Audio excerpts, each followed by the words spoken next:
The Killer adalah film Korea tahun 2022 yang disutradarai oleh Chae Jae-hoon, dibintangi oleh Jang Hyuk sebagai karakter titular.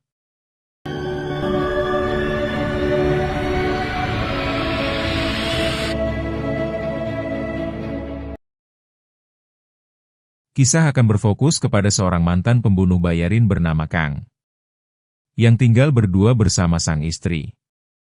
Namun sekian lama berumah tangga mereka belum dikaruniai anak akibat Kim diketahui tidak subur. Saat ini sang istri yang ingin pergi liburan bersama temannya meminta Kim agar menjaga anak gadis dari temannya itu. Namun keberatan karena takut menimbulkan fitnah yang tidak diinginkan.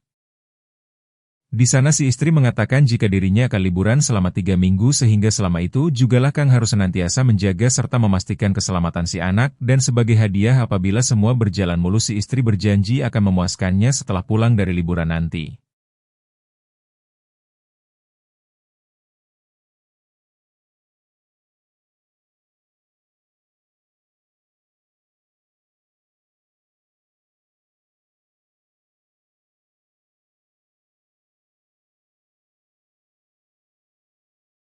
Setelah mengantar istri dan temannya ke bandara, Kang segera bergegas ke lokasi yang diberikan untuk menjemput si anak. Hingga tak lama orang yang ditunggu pun akhirnya muncul dengan serta-merta membawa temannya yang di sana. Si anak yang bernama Yunzi mengaku ingin mampir ke toko buku dan meminta izin menginap di kediaman temannya. Mendengar hal tersebut, Kang yang sedari awal tidak ingin ada anak gadis tinggal di kediamannya pun langsung setuju dengan memberikan syarat untuk menghubunginya jika terjadi sesuatu.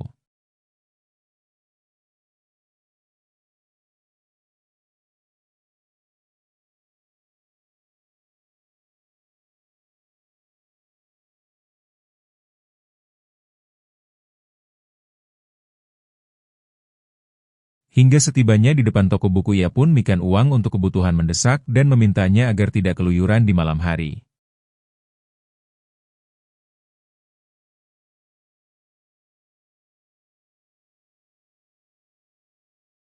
Capce tepat pada jam malam Kang yang sudah tertidur pula seketika terbangun akibat panggilan mendesak dari Yunzi yang mengaku sakit ingin dijemput.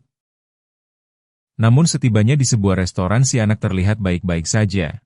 Bahkan saat ini tengah asik bercengkerama bersama teman laki-lakinya setelah temannya pergiun mengatakan jika dirinya ingin ikut pulang ke kediaman Kang. Sehingga yang penasaran lantas bertanya kenapa kamu tidak jadi menginap di rumah teman perempuan di mana Yunzi tidak menjawab dan malah sibuk chattingan bersamaan pernya tanpa memberikan penjelasan.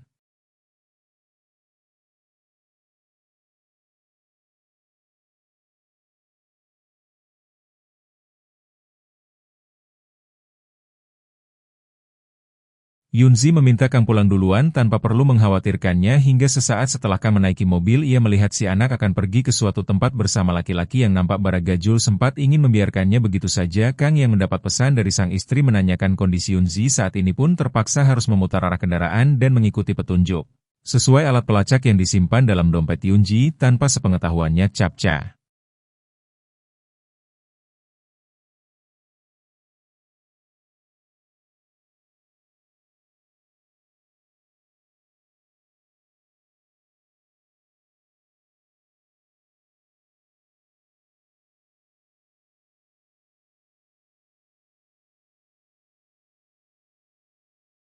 Sementara itu, Yunji bersama temannya yang bernama Henzo rupanya sedang berada di sebuah arena ice skating yang tidak beroperasi yang di sana mereka dipaksa oleh seorang wanita bernama Teh Yuli yang ingin keduanya bekerja sebagai wanita penghibur.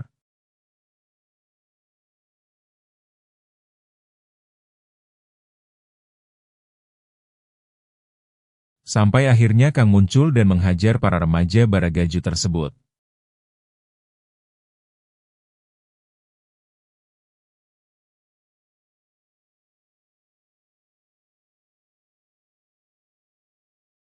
Keesokan harinya, Kang yang baru selesai mengobati luka dihampiri Yunzi yang ingin sarapan namun Kang yang sebelumnya sempat memberikan uang lantas menyuruhnya keluar untuk membeli makanan. Namun alih-alih menuruti perintah Yunzi justru malah curhat terkait dirinya yang ingin sekali tinggal lebih lama di kediaman ini dan mengaku telah dikeluarkan dari sekolah.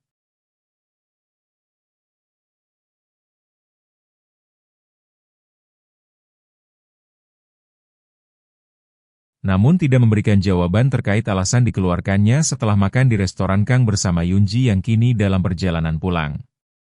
Seketika dihentikan oleh detektif bernama Samsul, mereka dibuat terkejut saat mengetahui jika di arena ICE telah terjadi pembunuhan terhadap orang remaja di mana tujuannya menghentikan mereka untuk sekedar bertanya tentang Kang yang sering terlihat melewati jalur tersebut. Karena Kang bukan pelaku atas pembunuhan itu pun Samsul menanyakannya.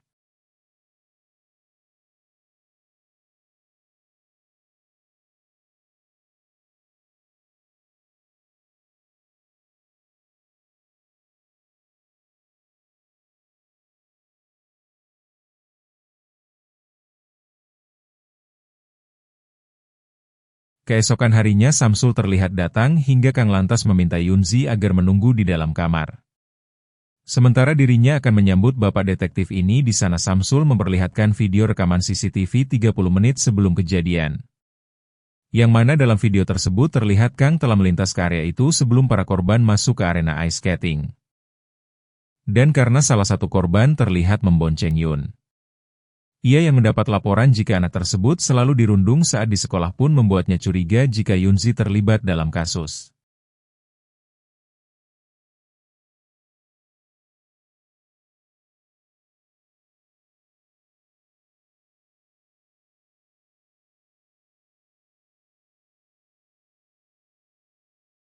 Melihat Yunji murung di dalam kamar, Kang segera menghampiri sekaligus memintanya agar tidak khawatir. Karena tidak ada keterkaitannya dalam kasus ini. Namun melihat kelopak matanya yang mengeluarkan air mata, hal tersebut seketika mata Kang teringat pada seorang wanita yang hidup dalam kehampaan. Entah penderitaan atau penyakit yang sedang dialaminya, Kang tidak ingin mengetahui semua itu hingga si wanita meninggal dalam pangkuannya. Tak berselang lama Yunzi dihubungi oleh Yuli melalui ponsel milik Hejo, yang di sana Yuli mengancam akan menghabisi pemilik ponsel tersebut. Sekaligus memberikan pisau yang terdapat sidik jari Kang kepada polisi agar dijadikan sebagai tersangka pembunuhan. Kang yang menyadari jika saat ini Yuli menyimpan dompet milik Yunzi pun berniat pergi untuk menemuinya tanpa mempedulikan alamat palsu yang diberikan Yuli kepadanya.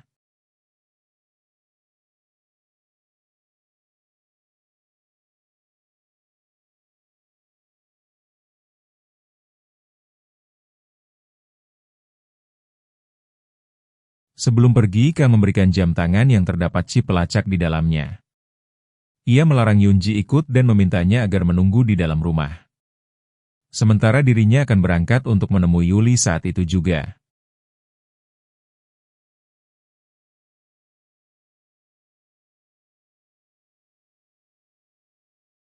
Setibanya di sebuah gedung karaoke, Kang langsung menemui pemilik tempat itu dan membuat Yuli terkejut karena tidak menduga kemunculannya. Di mana Kang lantas memperlihatkan kekejamannya selaku pembunuh bayarin dengan melukai anak buah si bos secara brutal demi mendapat pisau yang diinginkannya. Sehingga si bos yang mulai merasa terintimidasi pun segera memberikan pisau tersebut.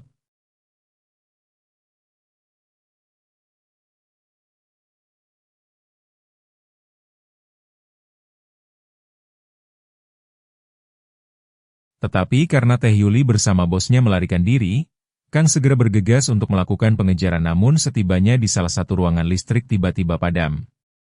Disusul kemunculan sosok pembunuh bayaran Rusia yang seketika adanya serangan.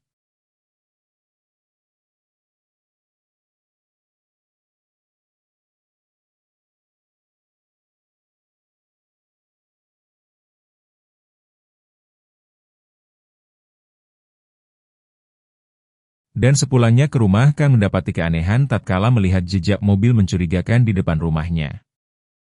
Ia segera masuk ke dalam dan menyadari jika beberapa jam sebelumnya telah datang beberapa orang yang menculik Yunji dari tempat ini.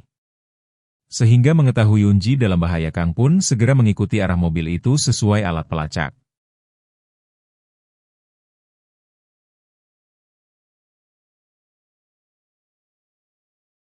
Tibanya di titik terakhir, Kang dengan sengaja merusak mobil yang terparkir demi memancing penjaga keluar. Ia dengan santainya masuk dan menghajar para pria berandalan yang ingin mencicipi salah satu wanita yang ada di tempat tersebut.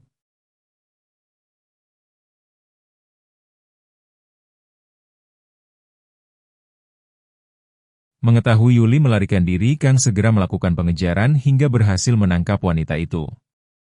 Yang di sana Yuli rupanya sudah mengetahui jika alat pelacaklah yang membuat Kang selalu menemukan keberadaannya.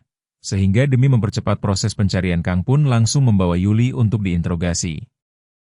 Yuli menceritakan terkait dirinya yang merupakan agen atau perantara yang bertugas mencari gadis terlantar untuk dijadikan pekerja malam yang menganggap Yunji masuk dalam kategori itu.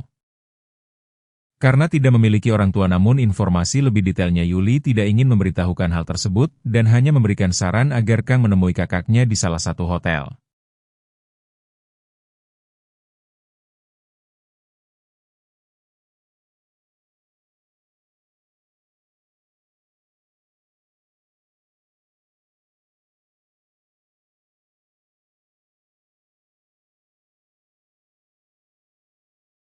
Setibanya di hotel yang dimaksud Kang disambut sebilah kapak dengan dua orang yang langsung menyerangnya. Ia dengan cepat menghajar kedua pria tersebut hingga tanpa hati nurani lekas memotong salah satu kaki dari mereka.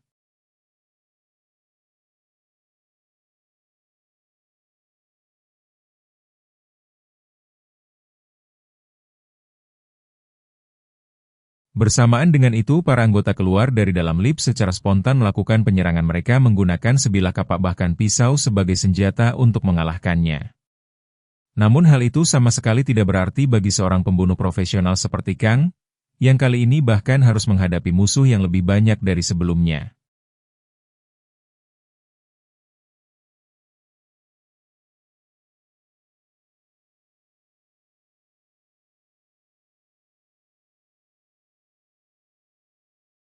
Bagian orang melarikan diri, Kang cepat melakukan pengejaran hingga terhenti di parkiran.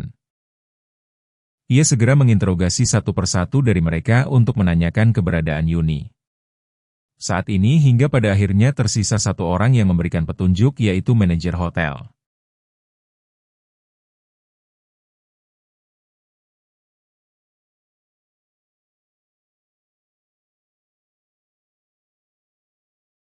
Inilah yang akan mengetahui keberadaannya tetapi dan yang dimaksud malah tewas di tangan pembunuh Rusia yang bernama Sony. Ia mengatakan jika perusahaan telah mengalami kerugian besar akibat perbuatan Kang saat ini dan apabila ingin menemukan wanita yang dicari Kang disarankan pergi ke pelabuhan kargo sebelum jam siang. Namun harus berhadapan dengannya terlebih dahulu dan setelah lolos dari Sony Kang malah bertemu dengan Samsul yang berniat menangkapnya.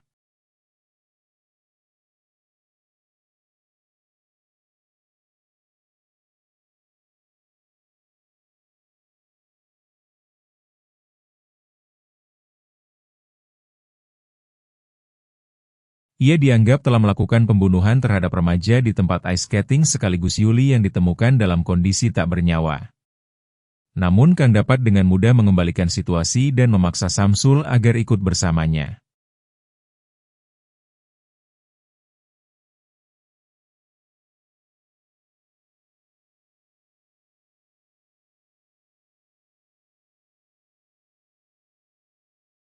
Sesampainya di pelabuhan, Kang mulai mengamati area sekitar hingga menemukan keberadaan Yunzi. Ia segera menaikkan kecepatan untuk menabrak mobil penculik itu sebelum dimasukkan ke dalam box pengangkut barang sekaligus menyelamatkan Yunzi. Yang tentunya akan mendapatkan sedikit luka di waktu yang tidak tepat. Pria tak diundang seketika datang dengan menabrakkan mobilnya, ia bermaksud menghabisi Kang yang justru berujung malapetaka bagi dirinya.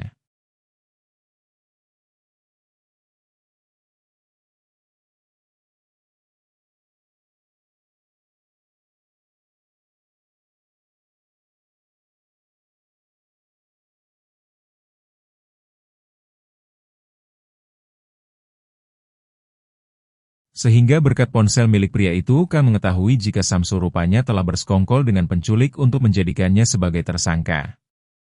Namun alih-alih menghabisinya, Kang justru malah meminta bantuan Samsul agar membantunya dalam memberantas masalah ini.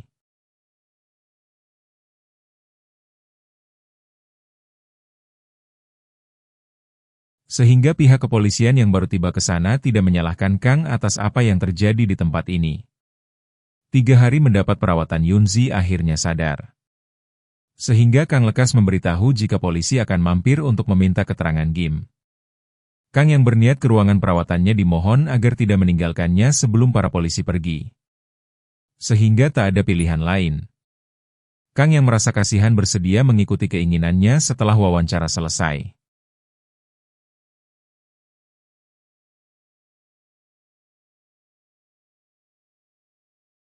Samsul langsung menemui Kang untuk membahas terkait kesepakatan mereka. Ia sudah membersihkan nama Kang dari kasus apapun dan ingin bayaran atas jasa yang dilakukannya. Di mana Kang berjanji akan memberikan uang dalam jumlah berapapun yang Samsul inginkan dengan syarat harus menemukan lebih dulu orang yang ingin menjual Yunji ke luar negeri.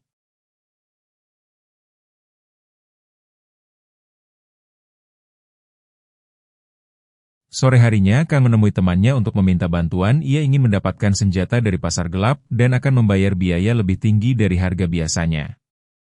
Namun mendengar jenis barang yang dipesan, si sahabat yang penasaran untuk apa sih itu pun membuat Kang hanya mengatakan jika dirinya ingin bersenang-senang minggu ini.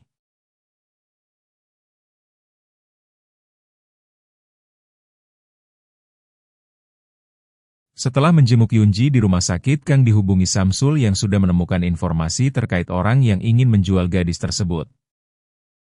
Ia mendapat kabar jika sebelumnya Yunji akan dikirim ke sebuah hotel untuk diantar kepada seorang pria bernama Yungji, sehingga tanpa buang waktu Kang pun langsung menemui sosok tersebut untuk mencerita dalang di balik penculikan ini. Dalam situasi terdesak, Yunju dihubungi seorang wanita yang mengingatkannya agar segera menyiapkan pesanan bos mereka. Sehingga Kang yang mendengar percakapan itu langsung memaksa pria tersebut agar buka suara terkait siapa bosnya.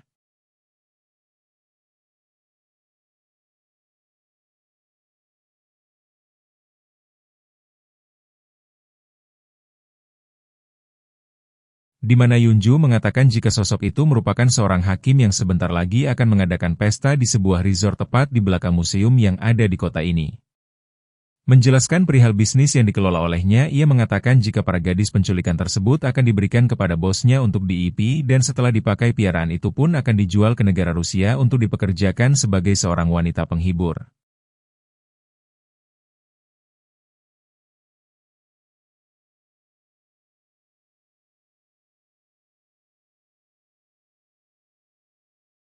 Kang menghubungi tim pembersihnya untuk menghilangkan jejak yang di sana. Ia meminta kepada rekannya itu untuk melakukan pembersihan terakhir di sebuah resor yang akan dia datangi dengan bayaran tinggi jika bersedia menyelesaikannya.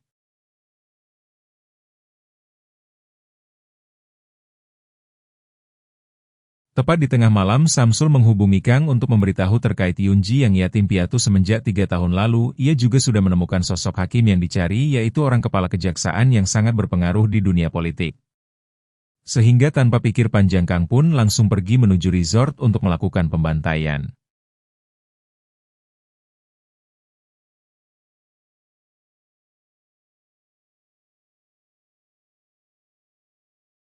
Dan tanpa diduga Samsul juga datang ke sana untuk membantu.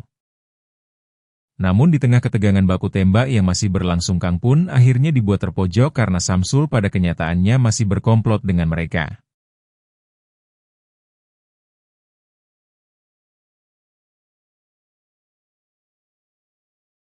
Sehingga alhasil Kang langsung dibawa ke hadapan bos yang merupakan kepala kejaksaan bernama Jong Un, dan setelah melakukan perkenalan singkat, Jong Un pun lantas menyuruh sama Samsul agar mengeksekusi Kang di ruangan berbeda. Namun setibanya di ruangan yang dimaksud, Kang mampu membalikan keadaan yang membuat anak buah Jong Un mulai berdatangan. Dan setelah Samsul bersama keroconya dihabisi, Sony yang mendengar suara keributan juga datang ke sana untuk menghabisi Kang. Sehingga terjadilah aksi baku tembak di mana Kang seorang diri harus berusaha menghabisi Sony bersama para anak buahnya. Dan setelah keduanya kehabisan peluru, mereka pun harus bertarung tanpa senjata.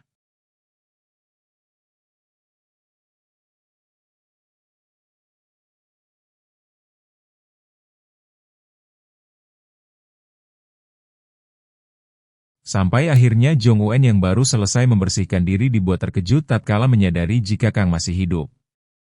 Ia diminta agar menceritakan terkait alasannya ingin menculik Yunji, sehingga Jong Un lantas memberitahu jika ibu angkat Yunji sendirilah yang ingin menjualnya.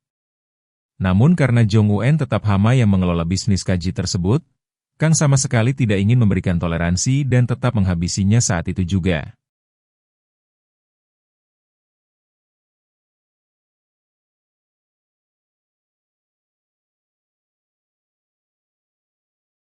Keesokan harinya ibu angkat Yunji yang mendapat kabar mengenai kematian Jong Un lantas berniat pergi meninggalkan istri Kang begitu saja. Namun baru saja menaiki mobil, Kang rupanya sudah ada di dalam dan menyuruhnya agar berkendara ke suatu tempat yang di sana Kang meminta izin akan merawat Yunji hingga dewasa. Dan Kang lekas menghabisi si ibu angkat yang tidak berperi kemanusiaan ini.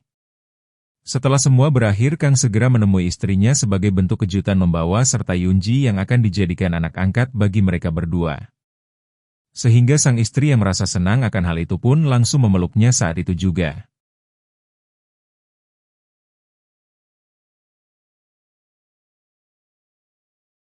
Film pun berakhir. Tamat. Terima kasih sudah menonton.